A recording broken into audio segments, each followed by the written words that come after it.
Merhaba Business Channel izleyicileri. Bugünkü konuğumuz Dijital Pazarlama Müdürü Emre Fatih Yücel. Emre Bey hoş geldiniz. Hoş bulduk. Çok sağ olun nazik davetiniz. Çok sağ olun. Sizler nasılsınız? Ben deyim. Teşekkür ederim. Emre Bey konumuza geçmeden önce sizleri tanıyabilir miyiz? Evet, ben 33 yaşında bir dijital pazarlama müdürüyüm. Son 5-6 yıldır müdür olarak yönetim kadrosunda yer alıyorum. Ve yaklaşık 15-16 yıldır da dijital marketingle yani dijital pazarlamayla uğraşıyorum. 2 kızım var ve onlar hayat enerjisi veriyor. Bu enerjiyle mesleğime yansıtarak bu enerjimi daha da güzel bir şekilde ilerlemeye çalışıyorum. Çok güzel. Başarılarınızın devamını diliyorum. Çok sağ olun. Peki bu işe nasıl başladınız? Neden bu sektörü seçtiniz? Yani aslında şöyle, hepimizin çevresinde böyle hani tırnak içinde bilgisayardan anlayan dediğimiz birileri vardır. İşin esprisi bir yana ilk web sitem ben 2006 yılında yani bundan 17 yıl önce kurdum. Ve bu merakla, bu hani yazılım tarafına olan merakımla ilgili biraz daha böyle bir web sitesi kurduğumuz zaman hepsi çorap söküğü gibi dijital pazarlama dediğimiz kısmın tüm süreçleri çorap söküğü gibi geldi. Ve ben de her bir adımda, her bir basamakta kendimi geliştirerek ve ilerleyerek bugünlere kadar geldim ve dolu dolu geldiğimi düşünüyorum. Tebrik ediyorum. Çok sağ olun. Peki verdiğiniz hizmetlerden bahseder misiniz bizlere? Tabii ki aslında dijital pazarlamanın kapsamını bilen herkes bunun birbirinden koparılamayacak bir zincir, bir süreç olduğunu anlayacaktır. Burada başlangıçta SEO dediğimiz Search Engine Optimization, İngilizcesi, Türkçesi de arama motoru optimizasyonu dediğimiz. Yani bir web sitenin Google'da ya da arama motorlarında görünürlüğünü sağlayan ilk sürecimiz başlıyor ki bu organik bir süreçtir. Sonrasında işin reklamlama, işte Google reklamları, sosyal medya reklamları, PR tarafı, dijital tanıtım, marka bilinirliği, medya planlama, satın alma, e-mail marketing, SMS marketing bunlar aynı zamanda her biri birer hizmet. Bu kısımlar geliyor, bu taraflar geliyor ve bunlar hiçbiri birbirinden ayrılmayan süreçler. Yıllardır aslına bakarsanız bu hizmetleri veriyor ve bu alanlarda kendimizi geliştirmeye, daha kaliteli hizmetler sunmaya çalışıyoruz. Çok güzel. Peki sizin meslektaşlarınızdan ve rakiplerinizden ayıran özellikleri sorsam? Tabii. Ona da şöyle cevap verebilirim. Tabii ki özellikle pandemiyle beraber hepimiz biliyoruz ki bu dijital marketingin önemi kat ve kat arttı. Kesinlikle. Yani pandeminin ilk haftasında e-ticaret sadece 5 kat büyüdü. İlk hafta, bir hafta içerisinde, pandeminin ilk haftasında e-ticarette 5 kat bir büyüme gerçekleşti. Hal böyle olunca ciddi bir ilgi artışı oldu. Ki zaten trend olan bir meslek aslına bakarsak çağımızda. Burada birçok farklı yönelim oluştu. Aslına bakarsanız bizim gibi çok daha eskiden beri bu işle uğraşan insanlar, daha kalifiye olan insanlar diyeyim, işin dinamiklerini gayet iyi biliyorlar. Ama bu popülarite artışıyla beraber ne oldu? Herkes dijital marketinge yönelme, orada bir uzmanlık elde etme yarışına girdi. Haliyle biraz kalite düştü diyebilirim. Sorunuza gelecek olursak da şöyle... Ben biraz daha bir ajans mantığı gibi değil de daha butik. Yani örnek vereyim 10 tane marka veya iş koluna eforumu dağıtmaktan ziyade tek yere odaklanarak daha butik bir mantıkta. Yani örnek vereyim Business Channel Türk'le ben çalışıyorsam burada bütün eforumu ve odağımı o markaya yönelterek ilerlemeyi tercih ederim. Burada ne ortaya çıkıyor? Bu neden bir farktır? Çünkü birinci öncelik olarak kalite ortaya çıkıyor. Mesela ayıran özelliklerden bir tanesi diyebileceğim ne vardır? Ben mesela hiçbir zaman aynı sektörden iki farklı markayla çalışmam. Çünkü hani şu soru doğuyor. Kendimle mi rekabet edeceğim? Yani çok mantıklı olarak burada tabii ki hani maddiyat öncelikli değil, daha çok kalite öncelikli olarak bir farkım olduğunu söyleyebilirim açıkçası mentalite olarak. Çok güzel açıkladınız. Teşekkür ederim. Peki Emre Bey, dijital pazarlama trendleri ve gelişiminden bahseder misiniz? Bizleri neler bekliyor? Evet, şimdi hepimizin son dönemlerde bildiği normal şartlarda programatik reklamcılık dediğimiz hani bilirsiniz böyle X bir sitede, bir alışveriş sitesinde bir ürüne bakarsınız ve alakasız başka sayfalara gittiğinizde bile o altta böyle sıra sıra yan yana çıkar. Kesinlikle. Yani sürekli tek baktığıma değil, telefonu konuştuğumda bile, normalde aklımda düşündüğümde bile çıkıyor. Nasıl olduğunu anlayamıyorum. Yani bu yönelimlerinizin izlendiğini gösteriyor aslında. Bunu hepimiz biliyoruz. O zaman telefonlarımız dinleniyor mu?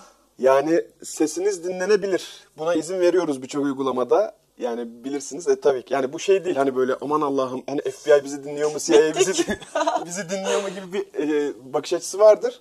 Ama istendiği zaman dinlenebilir. Bu kesindir. Yani bu tartışmaya açık bir konu değildir. O zaman mikrofonlara izin vermiyorum hiçbir Yani uygulamadan. evet, mikrofonlara izin vermeyin. Bazı telefonlarda şimdi konuyu çok dağıtmıyorum ama bazı telefonlarda mikrofon ve kamera erişimi Evet. telefonun kendi ayarı olarak ayrı bir yerde bulunur. Oraları Evet. yani kesinlikle izleyicilerimizin de kesinlikle kontrol etmesini tavsiye ederim. Ama dediğimiz gibi yani marketingde, pazarlamada her enstrüman kullanılır. Yani bu bir gerçek. Yani ben size bir ürün pazarlayabileceksem benim hedefime, benim demografik kitleme girmeniz için elimden gelen her şeyi yaparım. Bunu en iyi yapan firmaları da biliyoruz işte yani Google bunu sonuna kadar yapıyor. Evet. Buna da tracking deniyor yani aslına bakarsanız iz takibi yani izleme. Ama benim bunun gibi Google gibi farklı birçok marka var, firma var. Bunlar aslında o bahsetmiş olduğumuz işte ne bileyim X alışveriş sitesinde bir ürüne tıkladığınız zaman başka haber sitesine girdiğiniz zaman da altlarda, kenarlarda bu ürünlerin çıkması bu programatik reklamcılığa giriyor. Şimdi trendlerden bahsedeceğiz ya. Programatik reklamcılık hala çok önemi daha da artacak olan bir konu. Girizgahı buradan yaptım ama tabii birçok reklam biçimi var. Hepsini burada detaylı olarak anlatıp da kimseyi yormak istemem. Evet. Mesele şu, hepimizin bildiği gibi son günlerde teknoloji gündemlerinde de ne var? Yapay zeka. Kesinlikle. Yani yapay zeka yani göz ardı edilemez bir şekilde ilerliyor ve acayip derecede marketing bakış açısını veyahut da marketing hızını, pazarlamanın süreçlerinin hızını ciddi şekilde arttırabiliyor. Şu anda biz oturup bir kampanya planlamak istesek, bir reklamlama, bir marketing operasyonu yapmak istesek ne yapıyoruz? İşte bir kreatif ekibe ihtiyacımız var. İyi yapmak istiyorsak bunu bir metin yazarına, belki bir content writer'a, bir içerik yazarına, işte reklam metni, reklam görseli, bunun nasıl algı oluşturacağı, kurumsal iletişim gibi birçok alana değinmemiz lazım. Bunların neredeyse tamamını yapay zeka artık yapabiliyor. Evet. Yani öyle şeyler var ki Her şey kolaylaştı artık. hem kolaylaştı, çok hız kazandı. Bir yandan gerçekten hani yıllardır yani 15 yıldır bilfiil bu meslekte olmama rağmen insanın tüyleri ürperiyor gerçekten. Çünkü işte bana işte şöyle bir senaryo yazar mısın dediğin zaman yani sonsuz çeşitte bir yapay zeka size bir senaryo çıkartabiliyor. Evet. Veyahut da bir konuşma hazırla dediğiniz zaman yapay zeka bir konuşma hazırlayabiliyor. Bir program bana bir aylık bir program çıkar, şöyle bir paylaşım programı çıkar dediğiniz zaman çıkarabiliyor. Evet. Daha da etkileyici olan mesela diyorsunuz ki yapay zekaya yani işte şu arama terimlerini bana tablo olarak sun. Ve bunu da çıkartıyor. Yani bunlar gerçekten bu işi çok hızlandıran olaylar. Yapay zeka çok ciddi bir trend. Hala hani doygunluğa ulaşmış zaten değil. Ama yani işin seyrini şu andan değiştirmeye başladı. Bunun ekmeğini yemeye başlayan çok fazla iş bilen insan var. Şeyi bile ayarlayabiliyorsunuz ya. Size vereceği cevabın tonunu. Bana işte ilham verici bir biçimde yaz. İşte bana profesyonel bir biçimde yaz.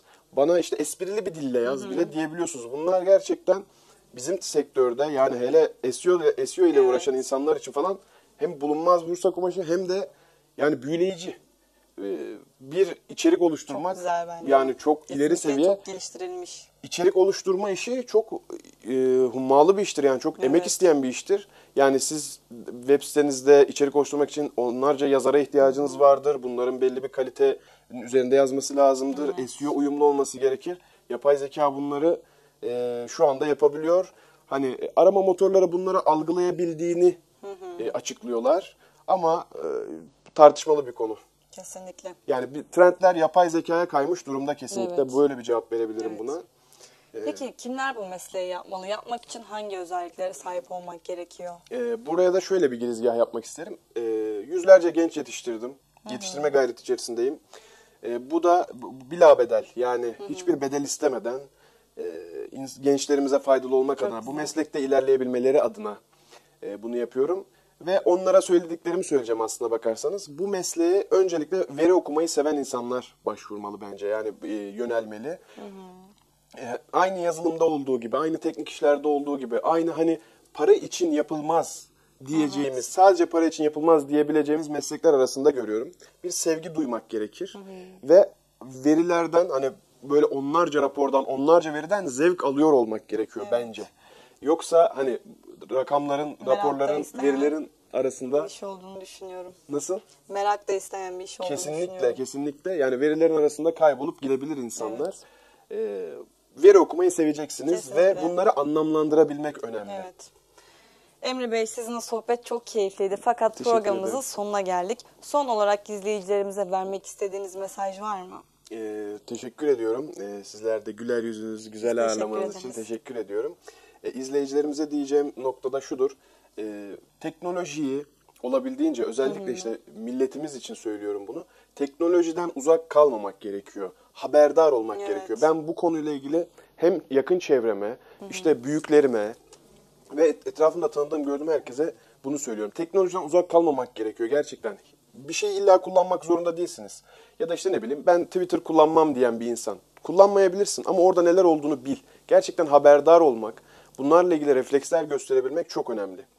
Hani bir dijital pazarlama müdüründen bunu söylemesi ne kadar doğru bilmiyorum ama gerçekten yani dijitalde nelerin sunulduğunu ve mutfağını bildiğim için bir şeylerden haberdar olmanın önemini de o derece anlayabiliyorum. Bunu söyleyebilirim kısaca. İzleyicilerimize de çok güzel mesaj verdiniz. Evet. Katılımınız ve yaptığınız değerli açıklamalar için çok teşekkür ediyorum. Ben teşekkür Sizlere de ediyorum. rica ederiz. Sağ olun, ağzınıza sağlık. Sevgili seyirciler, tekrardan görüşmek dileğiyle. Hoşça kalın.